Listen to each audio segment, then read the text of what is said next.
Hey everyone, I put this presentation together to share with you the mindset model and how it works and where to diagnose your culture hacking issue or opportunity might be. So, we always tend to start with results because that's what everybody wants. We want profits, we want anything, profitability that's a result. Now, as I said before, focusing on this too much is like playing a game and focusing on the scoreboard the entire time. It really gets to be counterproductive.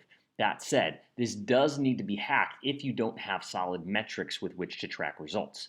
NPS, Net Promoter Score, is a fantastic one that I highly recommend. And you need a way that's ideally automated to track the results. So if you don't have a good system or metric for it, results is a great place to start. Also, thinking about it from a culture standpoint, I've seen it work well when financial results are a group responsibility, but culture is an individual responsibility. Again, financial results are a group responsibility because nobody has any one control of it. If they're salespeople, they're really riding on a very great product and system and brand. So everybody gets to be part of those sales metrics. But culture, we all individually must uphold or it doesn't really work well. So what drives results are, of course, actions. And actions are the place to hack if you feel like people are really not productive. If you need a system like GTD, getting things done, or other online tools, I highly recommend Trello.com because it's an online Kanban, which means visual management and process flow and tracking. These are tools around productivity. It might be a philosophy. I also train on email inbox zero to get people to really be able to manage that flow of email. If you're diagnosing any problem with these things, actions is the place to focus. Actions are really driven by behaviors and habits, which are sets of behaviors that happen automatically. That's where we get a lot of high leverage in behavior is the habits that happen because they become automatic. So the way to think about habits is there needs to be a trigger, otherwise it won't happen.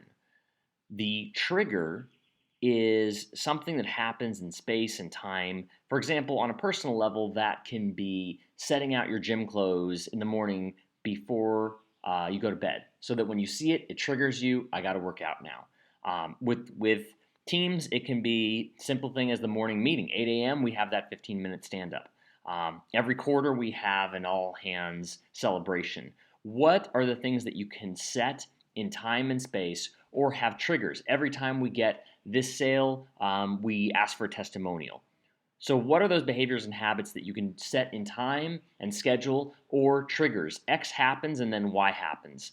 A great feedback tool for triggering this is called 155, 15five.com. It's 155.com. It's a great automated culture survey tool that I highly recommend. What's going to inform our behaviors and habits are our values.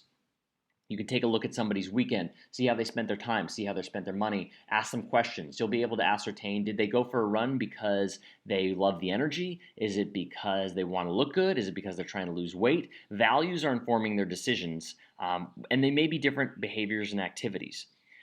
So, where we look to values is, do we have a framework that holds people accountable to these larger systems of behavior? And are there consequences to it? If somebody violates it, are they gone? Are we hiring by them? Are we firing by them? Are we modeling these as leaders with our behaviors?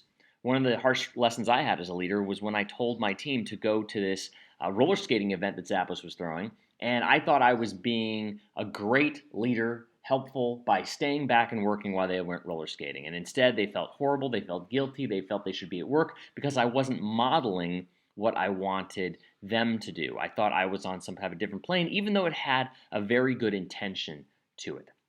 So that's values. There's a whole values development process in my book, The Culture Blueprint.